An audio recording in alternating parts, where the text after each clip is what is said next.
Hello friends, जय Jagannath. Welcome to my channel. आज आसतु बनैबा सारू बेसर गोटे रेसिपी। तो प्रथम मुझे अरुआ चाउल नहीं कि सोरिष जीरा नहीं धनिया आउ दुईटी शुखला लंका नहीं आउ कि रसुण नहीं एसबू अल्प टिके पानी दे ताकू टिके बतुरेवा छाड़ीदेवा। एपटे सारू नहीं जा देखु मुझे सारू नहीं तो सारू को एवं चोपा छड़ेदेवा भल भाव गोटे पर गोटे चोपा एमती छड़े ताकू पानी रे धोइबा को छाड़देवा। देखंतु ये भल भाव में पानी ताकू धोईदेवा। धोई सारा पर ताकू एमती गोल गोल करी काटिदेवा। देखंतु सारू काटला बेले बेसी पतला करेंगे कि बेसी मोटा करेंगे, मीडियम साइज रखिथे। एबे कटा सरी जाइए तो मसला जो बतुरे ताकू बाटिदेवा। एबे बाटा भी सरी जाइए देखंतु।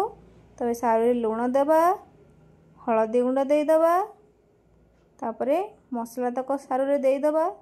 देखंतु मसला बाटला बेले मन रखिथे बेसी पानिया करेंगे, एमती काठुआ ही रखिए कारण यहाँ बेसर दिया ही भजा ही हम, तेणु टी काठुआ रखिले ही भल हम। तापरे मसला रे एमती सारू को भल भाव में गोलैदेवा। देखंतु वर्तमान गोला सरी जाइए। आखु आम 5 ରୁ 10 मिनिट घोड़े रखिदेवा।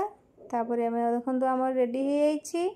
तो तावारे एबे तेल दबा। तेल गरम हो गले गोटे पर गोटे एमती सारू देदेवा। देखंतु एमती करी आम सबू सारू देदेवा। देखंतु सारू दे सारा पर गोटे पट सीझी गले ताकू एमती देखंतु ओल्टई देबे।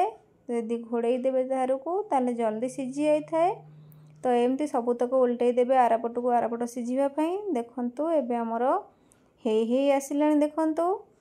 तो एबे आमे देखंतु रेडी हो जाइए हमर सारू बेसर भजा। थरे ट्राए करन देखिए, बहुत ही भल लगे, बहुत ही क्रिस्पी रही।